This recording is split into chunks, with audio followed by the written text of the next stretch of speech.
Siyanibingelela nonke balaleli nani babukeli egameni likaJesu Kristu oyinkosi nomsindisi. Siyanxusa kuzo zonke izindawo enilalelwe kuzo egameni likaJesu Kristu ukuba nithathe amabhayibheli enu njengamanje nilalele ivangeli lombuso wezulu lapho sishumayela khona ukuphenduka nokuthethelela kwezono nokubhabhadiswa egameni likaJesu Kristu oyinkosi nomsindisi.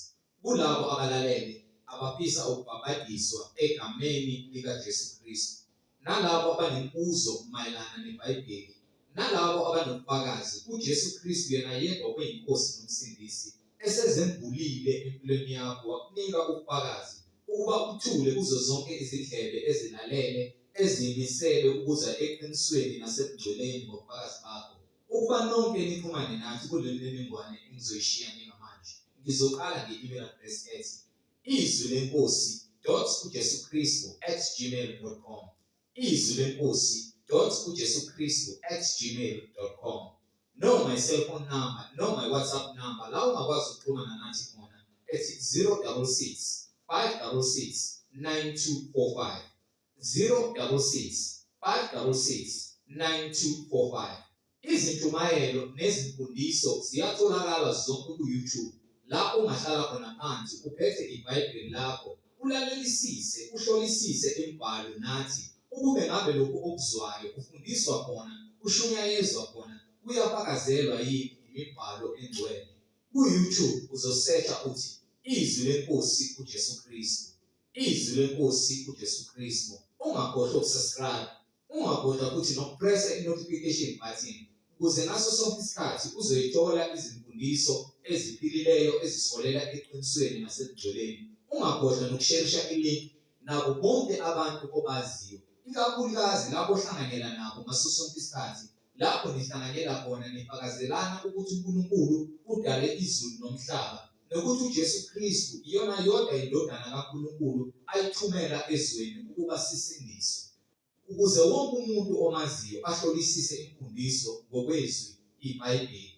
So ku-YouTube uzosharisha i-link uthi izwi lenkosi uJesu Kristu, izwi lenkosi uJesu Kristu. Ake sigobise amakhanda, sibonge kwabothu esezulwini, sinxuse nokuba izwi lakhe lifeze umsebenzi wakhe ezimpilweni zethu. Ake sigobise amakhanda sikhuleke. Baba wethu osezulwini, mangcweliswe igama lakho, umbuso wakho mawufike, intando yakho mayenziwe emhlabeni njengasezulwini. Usiphe namhlanje isinkwa sethu semihla ngemihla, usithethelele amacala ethu njengokuba nathi sibathethelela bonke abasonayo. Ungasingenise ekulingweni, kepha usindise kokubi, ngokuba umbuso ungowakho namandla nenkazimulo kuze kube phakade. Amen. Balaleli nami bazalwane, yamukelani umfundisi Mhlengi Zondi ozobe sihola ngokwemfihlakalo yemibhalo. Umoya oNgcwele ikhazimulisa isibani sezwe, uJesu Kristu yena yedwa uyinkosi nomsindisi. Sheshisani bangcwele, sheshisani balaleli, nithatha amabhayibheli sihambisane ngobungcwele. Ngibingelele bazalwane egameni lenkosi uJesu Kristu. Silokhu sifuna ubufakazi ngalo izwi lenkosi uJesu ukuthi yinye inkosi, yinye inkolo, munye umbhaphathiso egameni likaJesu Kristu. Kukho ukuthethelelwa kwezono zethu nokubuyisana nenkosi yethu yokuphila ngomusa nothando nangamandla akhe. Ayikho enye indlela esinikiwe esingabuyisana ngayo noNkulunkulu ngaphandle kwenkosi uJesu Kristu, okunguye othunyelwe ukuba azosindisa abantu bakhe. Lento-ke yenkolo ayikho ngokwequlu labantu, futhi ayikho ngobuhle noma ngobukhulu bethempeli elakhiwe ngabantu ngezandla, kepha lithi iBhayibheli inhliziyo ehlanzekileyo, inhliziyo elawulwa yizwi, ngokuba uma livela izwi livela kuwe nakuwe, livela ngamandla kaNkulunkulu noma ngamandla kaSathane. Ukuba noSathane usebenzisa lona izwi likaNkulunkulu ukuze angene ezinhliziyweni zabantu ababuse ngenkohliso ngenxa yokuflathela eqinisweni, bezinikela kwimimoya edukisayo, imimoya yezimfundiso zamadimoni khona ngaphakathi ebandleni, ngokuba akusuka umuntu ongalazi izwi azovula ibandla, kusuka abantu abalaziyo izwi, kepha kube ngukuthi umoya ogcwele kubona umoya kaSathane, bese beze kunina ngalo ukuliphica izwi. Lento ibuhlungu ngokuba ukholo lwabantu alisekho ekutheni bezwe izwi, abasalawulwa umoya oyingcwele athe uJesu uza kundumela, kepha abantu bayaclaima ukuthi banawo umoya oyingcwele, bayaphoqelela ukuthi basivumise noma kuvume ukuba umoya oyingcwele banawo. Angikwazi ukukuvumela ngoba nakho ukufuna wena, kepha umoya ophilayo phakathi kwabantu bayakholwa behamba ngezwi likamoya elenza ukuthi bazwane ngokomoya oyingcwele, ngoba uma singekho moya munye ngokwezwi asikwazi ukuthi simoya munye. Khona oyedwa phakathi kwethu ongekho kumoya, ozitshela ukuthi kumoya, ukuze kugcwaliseke lenkanuko anayo afisa ukuthi igcwaliseke ngayo. Uthi uJesu lapha kwincwadi yaMathewu isahluko 24 kusukela kuverse 11, noma ungafunda leyo ncwadi nakwincwadi yaMathewu isahluko 7 kusukela kuverse 12. Incwadi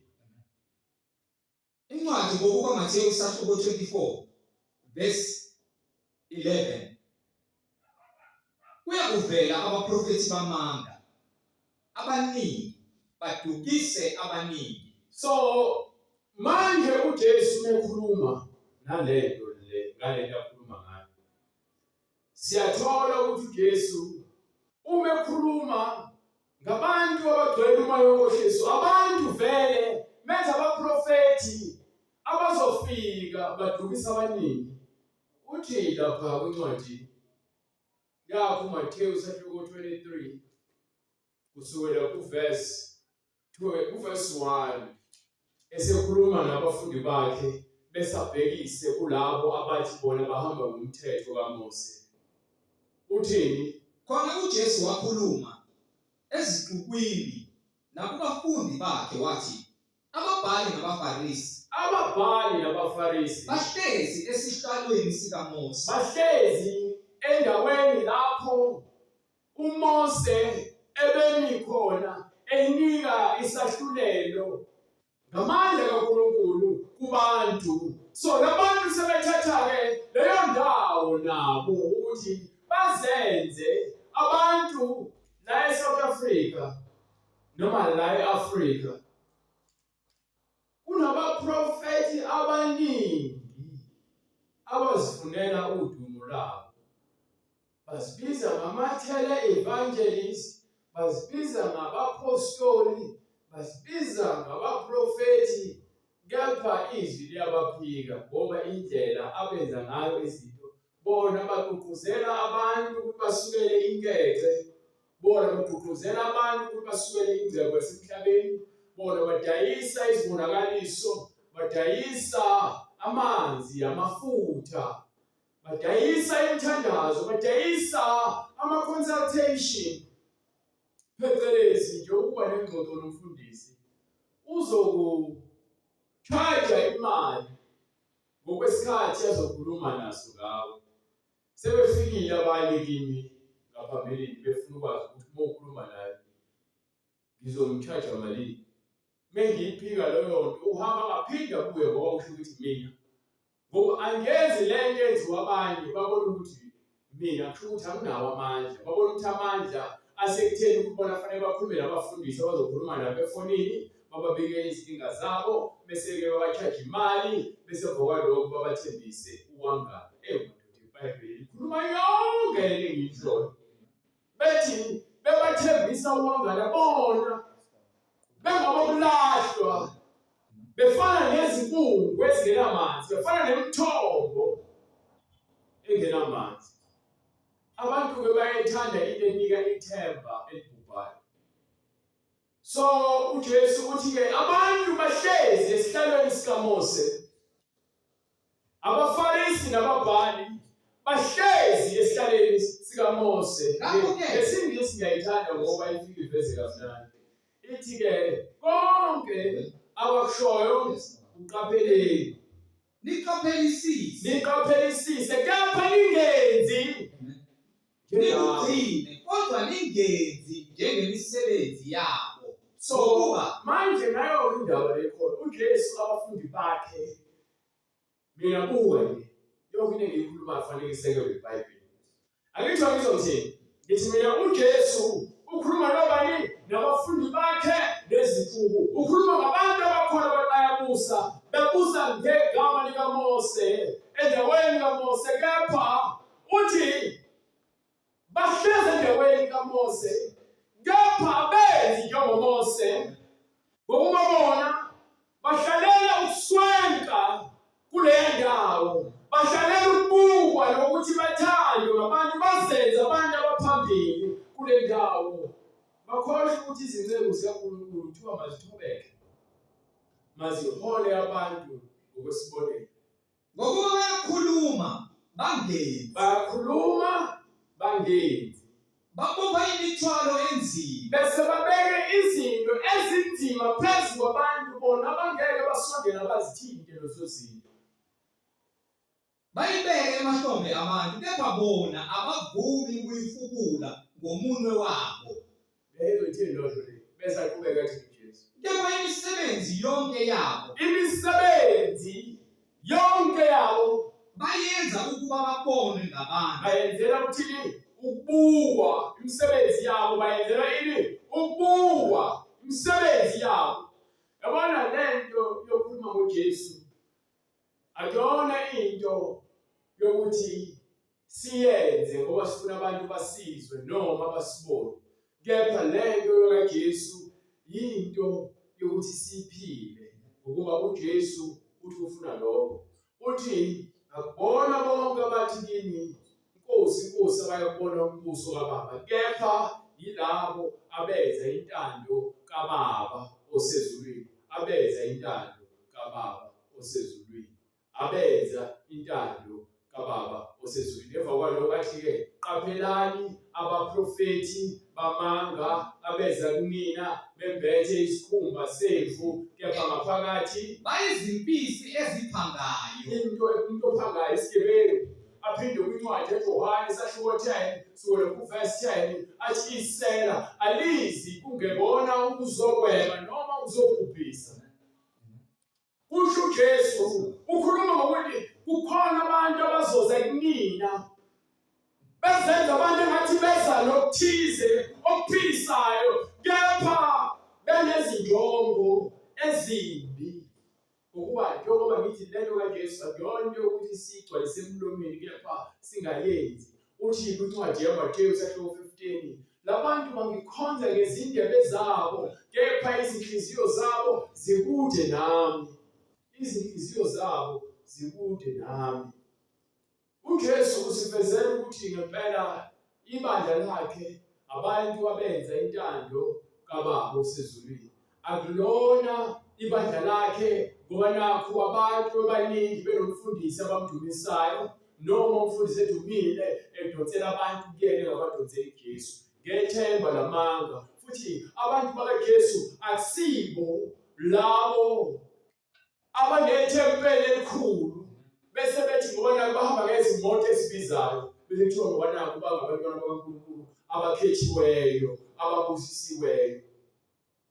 Uma ngeke uJesu afike asifundise ukuthi singazibekeli indlela emhlabeni bese ngoba kukhona ivesi eBhayibhelini elithi-ke niyokuba inhloko ngeke nibe umsila bese uthi wena uma ushumayeza abantu ubenza abantu ukuthi babazi ukuthi umbuso kaNkulunkulu ukuba nemali nokuba nomuzi nokuba nomsebenzi ukuze-ke abantu babe nethemba lokuthi bona kufanele baqabele emhlabeni kufanele bezibonakala njengabantwana bakaNkulunkulu. Bese uthi-ke bona bathi akho sikhala esibekele kwena esiyakuwo esekuba namandla phezu kwakho noma esiyakuphumelela. Abantu bazi ukuthi leyo nto ikhulunywa ngoba kukhona abantu abakuzondayo noma kukhona abantu abakuthakathayo. Leyo nto leyo ikhulunywa ngokuthi uNkulunkulu uyazi ukuthi uSathane unamaqhinga afuna ukukuzuza ngawo. Kepha uma umethemba uNkulunkulu akhona ukukodwa beka uSathane endleleni okuyakuzuza umphefumulo wakho ngoba ithemba lakho uNkulunkulu.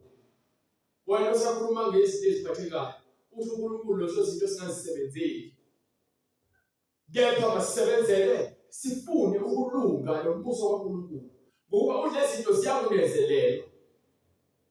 Uthi abaningi bethanda ingcebo nemali emhlabeni bangena ezingweni eziningi eziholela abantu ekulimaleni nasebhujisweni nasezihibeni ezimbi ezibulala umuntu ngoba imidlizo yomuntu uyayiveza uJesu kwincwadi yaMateyu 15 verse 18 athi ngokuba akubona lokho lithinta ngezandla elifaka emlomeni ukungcolisa umphefumulo womuntu kepha imicabango yakhe engayiboni. Athi ngokuba enhliziyweni kuvela izizinto ezimbi wele enhliziyweni yomuntu izizinto ezimbi ukubulala wele umona oholela ekutheni abantu bafune ukubulala njengoba noKhayini waba nomona ngomfowabo uAbel owenza kahle phambi kuNkulunkulu. Esifundeni sakuthi afunde ukwenza kahle njengoba noIsaya athi fundani ukwenza kahle. Athi uNkulunkulu yini obenza lokubala ebusweni ubona ukuthi bengeke yini kwamukele uma nawe wenza kahle. Athi qaphela-ke ngoba isono sengqongqoze emnyango kepha futhi kwanikile amandla kuwena ukuthi ukwazi ukunqoba ngokuba uNkulunkulu uyes no uyebo noma cha. Isono esingqongqoza unikwa amandla ukuthi cha. Isono esingqongqoza unikwa amandla ukuthi yebo. uNkulunkulu abanye bayakhohlwa bethi wenza umuntu ngomfanekiso wakhe wamnika amandla ukuthi akwazi ukuthatha izinqumo emhlabeni kepha wayesembekela umthetho ukuze umgade ukwenzela ukuthi ungabi isigqila sokuthi engathi uyakucontrola. Bethi-ke ngoba uNkulunkulu wakudala sekumele afake i-control wakunika ilungelo lokuthi ukwazi ukucabanga ngoba nawe uyacabanga kepha yena uthi unemicabango emihle ngawe. uNkulunkulu wafaka inkonzo yokubuyisana esikhundleni sokuthi uKhayini abuyisane nomfowabo ngokuthi athi mfowethu wenze kahle nami ngifuna ukwenza njengawe. uKhayini wavuka umona wavukela umfowabo wambulala njengoba namhlanje sisaphila ngaphansi kwengcindezi yokuthi abantu bagcwele umona oholela ekutheni lithi iBhayibheli ngokuba enhliziyweni kugcwele izizinto ezimbi ukubulala. Umoya ubufebe lithi uNkulunkulu wadala okubili wesilisa nowesifazane wathi labo ababili mase bahlangene ngokomthetho bayinyama eyodwa. Indoda ishiya uyise nonina inamathele kumngane njengoba benamathele nje abaningi abajoli. So uma unikwe ilungelo lokuthi uthole umuntu wesifazane uke emshadweni, angikhulumi ngoba naku mina ngingakazi ngiphile emjolweni nasebufebeni ngiphuma khona. Kepha uNkulunkulu mase angivezela, ngoba uNkulunkulu akavezeli ibandla lonke. Yabo njengoba ngikhuluma nje ngithi mina uNkulunkulu akavezeli ibandla lonke, kepha ukuveze kumina wayesekuveza nakwabanye abazalwane asebevumile ukuthi babone. Bekuzothini uNkulunkulu wayeveza imfihlakalo kulabo asebalungele ukubona, ngokuba noma abanye bezwa uthi abezwa noma bebona kepha babozi yini amehlo abo. Fana ukuthatha inyama nje noma uthatha irice nenyama ufite ingane esanda kuzalwa nje ezabizwa, uyayigulisa leyo ngane, izogula leyo ngane, izophindeka ayikho understand, kusamele incele ifunde ukuphuza kuqala. So leyo obheka Jesu njengoba siphila asifundi abantu ngenkani but isambulo sokuthi wena osizwile uyibona, wayinqaba, sowuyazi, wayibona, wayinambitha. Awufani nomuntu ophebeza into angayazi. Yabona umuntu wayekudla umuntu ugcina songasabuko semuntu wena sowujwayele. Kepha uma uzonika ingane encane noma umuntu oqala ukutaste ulamula, uzoba naleya reaction yokusho ukuthi lento yinto kimi. Uzokhetha lapho isinqomathi mina ngiyifunde noma ngiyayithanda nokuthi ngiphinde ngizame. Kunjalo ukuze enkosini ngokwesambulo mesubiziwe kuzoba ukuthi uzothi angifuni ukuphinde ngizwe lento noma ukuthi othi ngiphinde ngizame, kepha yona yini, ngokuba izwi kaNkulunkulu limbi enyameni.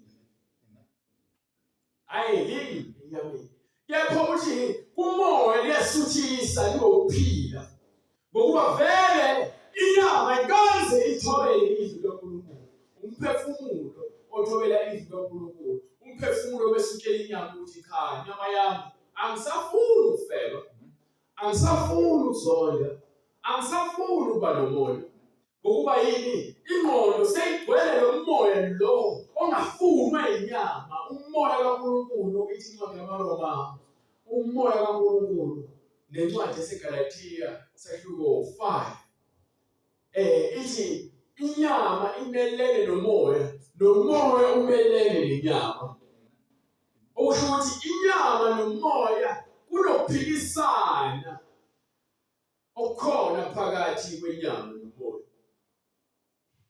So lokho kwambulwe kumina mengase ngizama ukuthi ngikufake komunye umuntu, kanti bekwambulelwe mina ukuthi ngiqale ngigcwalise, not ukuthi ngikhulume, kepha ngiqale ngiphile. Glory to God. Jesus ayiphile. Lezi zigcwalise iphile kumina ukuze bese ngikhuluma kwabanye abantu nabo bayizwe bayibone, not ukuthi bayizwe kuphela bengayiboni. Alikho ivangeli singashumayela sikhomba abantu ekuphileni kepha thina sibe sifile. Ingakho Jesu ekhuluma nabaFarisi uthi mina nilibhizi niwashiya inkomishi ngaphandle kepha ngaphakathi singcolile. Ubefanele igeze ngaphakathi inkomishi bese kuba ngaphandle uyigeze. Uthi nina ningamathuna ahambayo agcwele amathambo ngaphakathi. Iyona lethe ebuhlungu ngokuthi sijabulele ukuthi ebandleni lami sibaningi, ebandleni lami siphila kamnandi, ebandleni lami siyisipeli, ebandleni lami sinethempeli elihle elikhulu. Alinamsebenzi uma ngaphakathi kugcwele amathambo. Ugcwele amathambo, uthi uNkulunkulu ukwezikiyela khuluma nalamathambo. So akakhulumi namathambo angempela, kepha ngokumoya ukhuluma nabantu asebayifile bese bayaphila. Unginike incwadi kaMathewu sahluko 23. Uthini uJesu? wathi ngokuba Mateyu isahluko 23 from verse 3.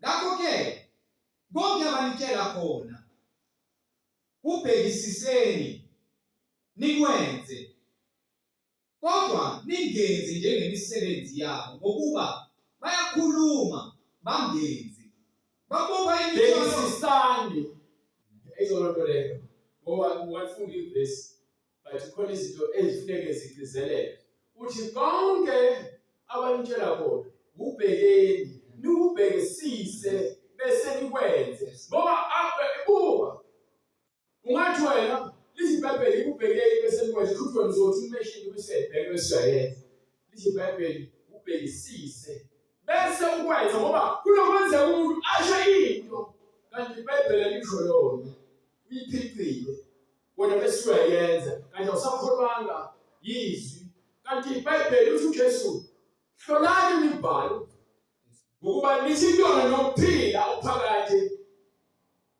iyona efakaza nayo. Siphila esikhathini lapho abantu abadumile kwazi ukuthi bona men of God ngoba naku udumile bese bakholwa ukuthi ngempela abaprofeti bakaNkulunkulu nabafundisi bakaNkulunkulu abasuke eludumo. Ngisho uJesu enza izibonakaliso uthi ungaleli muntu abantu bayazikhulumela kepha uJesu into efaka kakhulu ukuthi akazanga ngodumo lwasemhlabeni uthi angifuni udunyiswe yena uthi besebenza izibonakaliso sebedlile sebekhuluma ngasese bafuna ukwenza inkosi aphuma ahambe ngoba yini akafuni ukubekwa inkosi yabantu emhlabeni. Uthi nginoyedwa ongidumisayo lofakaza ngakho uJohane wafakaza kepha ngeke afinyelele kulowo engingayo. Uthi emhlabeni inkinga yethu sizifunela udumo sidumisana sodwa. Into leyo uSathane ayibekayo yabona nje obeyibeka nje uthi uJesu uma uyindodana kaNkulunkulu ukhuluma namandla uwaphendule enze abe izigwa. uJesu uyaphika ngezwi asho ukuthi kubhala uthini athi uSathane amthatha amholela ethempelini endaweni ephakeme athi ziphose la ngokuba kubhalwe phansi ukuthi uNkulunkulu ngeke azavume nawe uyakuthumela izingelosi zakhe zikunqabe futhi ngeke azavume unyawo lakho luphuzubekile. Athi uJesu kubhalwe phansi uNkulunkulu akalingwa noma ngashongo ukuthi kubhalwe phansi bathi uyasivezela uNkulunkulu akalingwa. Bese aphinde futhi athi uSathane ke esemkhuphulele endaweni ephakeme emvezela ubukhazikhazi bomhlaba athi konke lokhu kunikwe mina. Athi uma ngasuguqe phansi wenze njani uguqe phansi ungikhonze. uSathane ufuna abantu abazomkhonza ubalangazelele abantu abazomkhonza abathembise izinto ezibukhazikhazi. Abafundisi ke abaningi nabaprofeti nabapostoli abazigabile sebevumele lowo moya basukela yini ubukhazikhazi.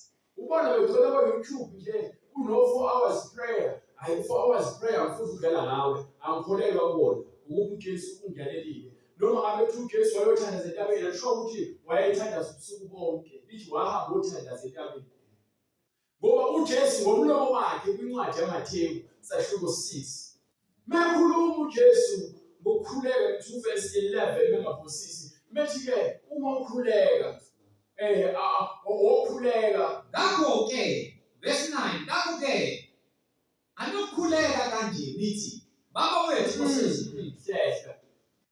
Hlehla ufuna ukuzwisisa ukuthi awukufunda uthi uJesu uma nikhuleka ongena egundlini lakho uvale ini umnyango ukhulume nobaba wakho kuphi ekusithekeni yena okuzwa kuphi ekusithekeni besakhuze athi ungafani kodwa senzisi Kodwa nxa nikhuleka ningathemeleli hayi indaba lekhona njengabazenzi ningathemelezi njengabezizwe bezizwe hayi ngeke njengabezizwe awufu ngeke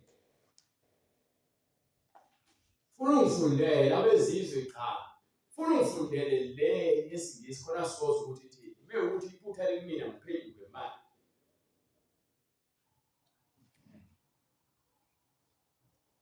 Verse 7. 6, 7.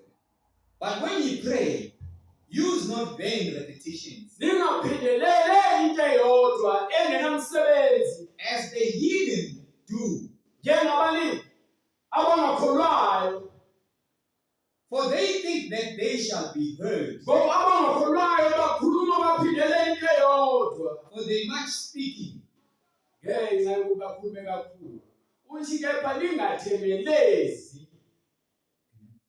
njengabantu abangakholwayo, ngokuba bona babona ukuthi ngokukhuluma kwabo kakhulu bayazwakala. Ngakho-ke ufundisa uJesu uthi into befundisa, mina sengiyazi ukuthi ngizocelani. So thandaza uqonde ngqo.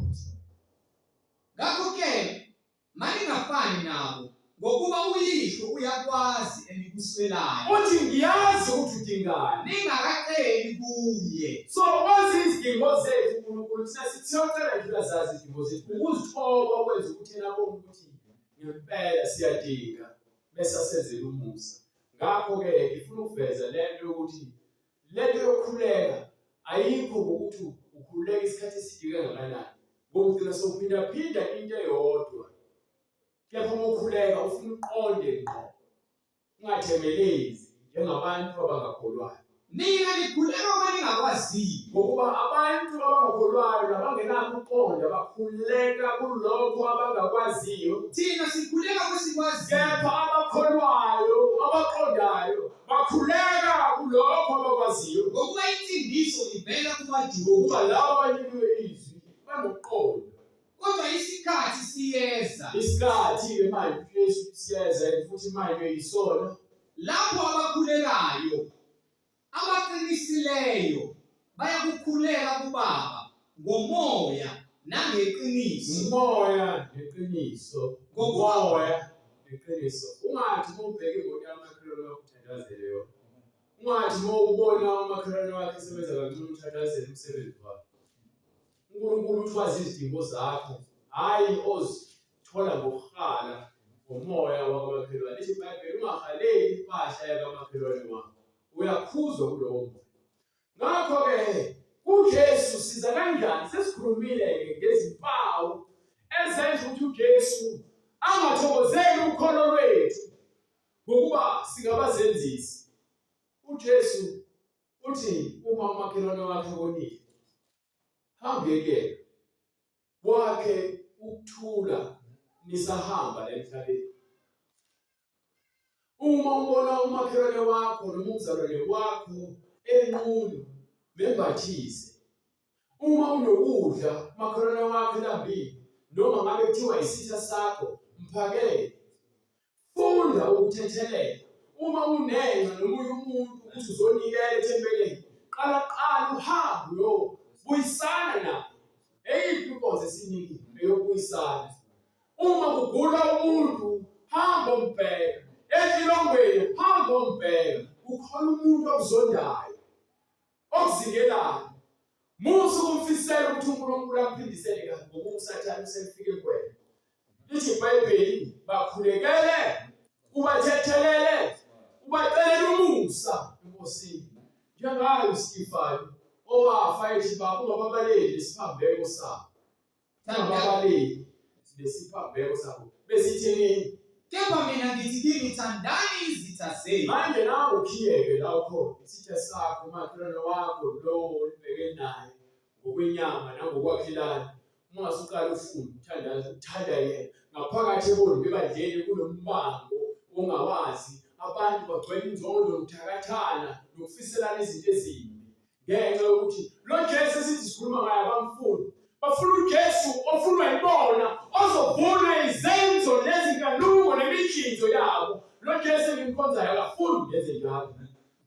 Yini engazilandulela ngayo? Ngoba uJesu uyasho uthi ufuna abantu abagcwele umusa, abalamuli, abathetheleli, ngokuba uma sithethelela abantu lemhlabeni awunika incwadi lapha kwincwadi yaMathewu 7 kusukela kuverse 12.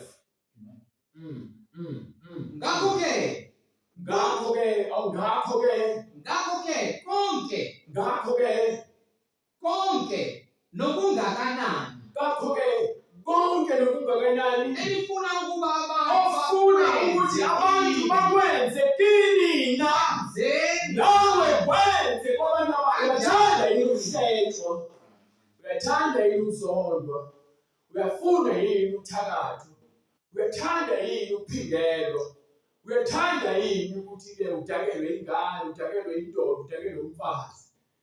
Lithi iBhayibheli phetha abanye abantu ngale ndlela le nawe ofuna ukuthi uphathwe ngayo, ngokuba uNkulunkulu akafuna abantu ababukhali kancane njengombese, kepha kancane babuthundu.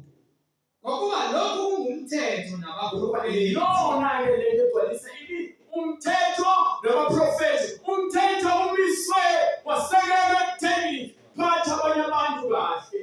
Ningabi nacala lani nakubani kuphela elokuthandana. Icala nje isimele ukuba nalo lokuthandana ukuthi lona limnandi icala. Ngokuba othanda omunye ugcwalisile umthetho. Ngokuba lokhu ukuthi ungaphindi, ungabulali. Lokhu ukuthi ungaphindi, ungabulali, ungeni, ungantshontshi, ungafeki, ungafisi, noma ukhona umuntu umyalelo uyahlanganisa. Kepha konke kuhamba ndawonye ezwini elilodwa ethini wothanda umakhelwane wakho njengalokhu uzithanda wena. Abona abazalwane banganani yimpi esibheke nayo iyona, yimpi yohlulwa yilezwi elilodwa. Siyathanda ukuzilandulela uma sekumele sigcwalise lezwi elithi uthanda umakhelwane wakho njengokuthi. Uma kukuthi uyakhuleka uNkulunkulu awukakukhulekile lokho. Angikhathali ukuthi ungakholwa kangakanani, lithi iBhayibheli ngisho ungaba nomusa wokupha abantu, kepha mohluleke ukugcwalisa uthando, ukholo lwakho lufike. Ukuba lento yokuthi iso ngeso ayisebenzi uNkulunkulu. Uthi intukuthelo nokuphindisela okwakhe. Manje akwazi ukuthwala intukuthelo ngoba futhi uthi intukuthelo ihlala esifubeni sesibili. Uthi futhi ngisho ukwahlulela kwethu okubi nolaka lethu olobubi kusho phela kwincwadi kaJakobe. Manje akwazi ukuthi uNkulunkulu evule amehlo ngiyizwa vele lento yokuthi uma ngiphindisela umuntu ngokubi kuba nzima ukumbuka ngelinye ilanga, kuba nzima ukuphila naye ngokuthula, ngokuba lento le engenzile ngeze ukuthi iyangishaya ngaphakathi. Umoya Oyingcwele ukhuluma nabantu asebelungele ukuzwa. Abantu abaningi basibiza ngamakholwa, kepha bakholelwa ukuthi benze intando kaBaba osezulwini, bakholelwa ukuthi benze intando kaMfundisi wakhe. Umfundisi ongavele kutshele nje ukuthi ungalingi umuntu obukela kubhedele, ungathi umfundisi loyo nto ekhuluma phambi kwenu ukuthi uyakholwa.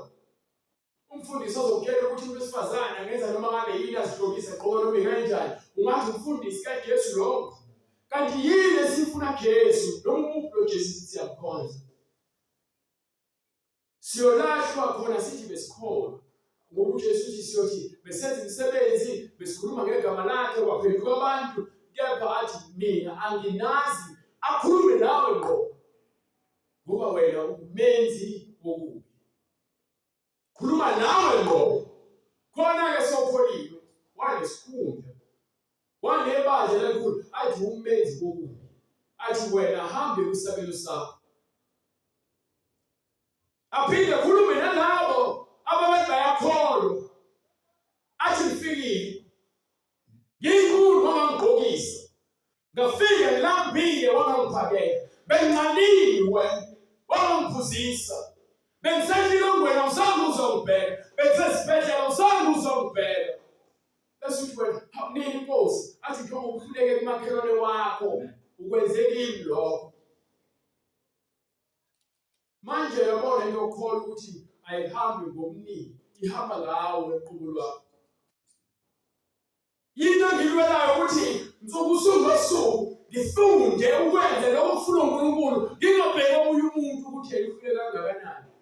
Ngakho lahlani yonke insila yobubi, Lahlani yonke insila yobubi okuvamileyo, ububi obujwayelekile, namukele ngomoya omnene izwi bese siqale sihleke ezansi sizokwamukela izwi elitshaliweyo, izwi elivela ezulwini elizothwala ezinhliziyweni zethu. uJesu akadili nengaphandle lingalungile ingaphakathi, efuna kulunge ingaphakathi ukuze ingaphandle lizilungele. Ngeke kulunge ingaphandle, ngisho singafaka izavatho, ngisho singazenza kahle ngaphandle, singahloba, ngisho singanezimoto bese siqambele uNkulunkulu amanga ukuthi usibusisile, indaba ingaphakathi. Ngokuba lokho kuhlulwa ukwenza lento efunwa uJesu, iyona-ke lento yakha ibandla. Ubona ibandla lifile nje kukhona amaqembu engathi ipolitiki noma ingoba inkolo. Akakoba ukholwa, kusayinkolo ukuthi mina ngikholelwa ekutheni, mina ngikholwa izwi kaNkulunkulu. Inkolo isadlala ngabantu abaningi abavezela ukuthi iBhayibheli elabelungu, ukuthi iBhayibheli ifuneka kube elabelungu kuphela. Inkolo yenza abantu bangazwani, kube khona umoya wenzondo, ngokuba babheke ukuthi inkolo yamaZulu, inkolo yamaNdiya, inkolo yabantu, inkolo yobani. Izwi loNkulunkulu lidila nomuntu ongaphakathi. Lithi-ke makuguqulwe ingqondo yakho ibe yintsha, okusho ukuthi kunezinto ezivezwa nguJesu uqobo lwakhe ezokwakha ibandla, ezokwakha ithempeli kuwena, ngokuba besukholwa izwi loNkulunkulu sephila ubungcwele kuwena, hayi kumina. Mina mekuphila ubungcwele sesiphila ubungcwele, hayi bami bukaNkulunkulu osithanda sonke ngokulingana, akakhethi usoba muntu. Uthi umbhalo lapha kwincwadi yeZenzo isahluko 2 verse 37, sebekuzwa bonke bahlabeka ezinhliziyweni, base bethi kuPetro nakubanye abapostoli, madoda abazalwane, siyakwenze njani na? wayesethi uPetro-ke asiphenduke. uJesu beseqeda ukubhapatisa eGalile ehamba ehleliwe, uthi masiphenduke. Uthi uHana ubhapatisa, naye befika uthi phendukani, yini umbuso wezulu ususondele. Uthi uJesu hayi ukuthi into ezoyibona iza kude, kepha yinto ecashile kuwena, kumele yambulwe. Bese ngokwalokho ubona ukuthi hayi ngabe ngakhilada eliye esihogweni, noma ngabe ngakhilada elingibelisa ezulwini. Indaba iqala manje, ayiqali sofile, iqala manje uphila. Uthini umbhalo? Phendukani, yiloyo naloyo abhapathize egameni likaJesu Kristu. kukho ukuthethelela kwezono zenu, Bona niyakwamukiswa isiphiwo sikaMoya oNgcwele, ngokuba isithembiso ngesenu nesabantwana benu, yebo, esabo bonke abakude. bonke inkosi uNkulunkulu wethu yababiza. Wafakaza nangamanye amazwi amaningi, wabayala wathi, zisindiseni kulesizukulwane esiphambeneyo. Masilwele ukubalekela ububi, sikhethe okuhle, hayi okuhle phambi kwabantu, but okuhle phambi kwaNkulunkulu, ukuze nathi siphile ngokuthula phambi kwaNkulunkulu nabo bonke abanye abantu, ukuze lento yokuphila impilo kaNkulunkulu ibonakale, siyitshale ngesenzo, hayi ngemlomo. Ukuba imilomo ithenga amabhanoyi, yakha amabhilidi, umuntu bese yolala abhidlike wonke amabhilidi, ubhidlike yonke lento ethi uyakhe ngengqondo yakhe. Ukuphila impilo enokulunga phakathi kwabantu, engcwele, efakazela uNkulunkulu, khona abantu bezobona uNkulunkulu ephila kuwena. Kungabe sekuthubeka igama likaNkulunkulu, ngoba abantu abaningi bayeke ukukholwa ngenxa yokuba babhidlizwe abantu bayakholwa. uNkulunkulu akabhidlizi, uNkulunkulu yakhe. Kepha kuyenzeka isisho lesishutheka kubantu abangakholwayo, bebethi bayakholwa, bese kuvele ngemisebenzi ukuthi abamsebenzeli uNkulunkulu, basebenzela izisu zabo, basebenzela amagama amabandla, basebenzela abafundisi babo. iBhayibheli lithi sindiseni kulesizukulwane esiphambeneyo. Yilowo nalowo ufuna ukubhapathiswa uyakusithinta endleleni kwakhe oyibonayo kwi-screen, uNkulunkulu emuhle uyakuyenza indlela ukuba sifinyelele kuwena ubhabhadiswe, qala uphila impilo njengokufuna kukaJesu ukuba yena uyeza masinyane. Siyakholwa asikholwa, kepha yena usemnyango. uJesu emuhle aphinde senze umusa sikwazi ukuhlangana. Sicela usivalele umkhuleko.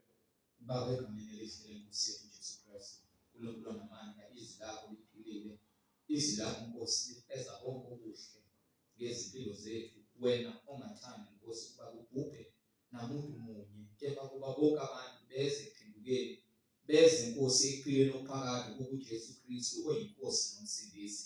Mayenziwe intando yakho ezimpilweni zethu Baba. Vundisisa Nkosi izinhliziyo nokuqonda kithi ukuze silamukele izwi elinamandla okusindisa. Singagcini Nkosi ngokulizwa, kepha silenze ilizwi lakho egameni elihle leNkosi uJesu Kristu manje.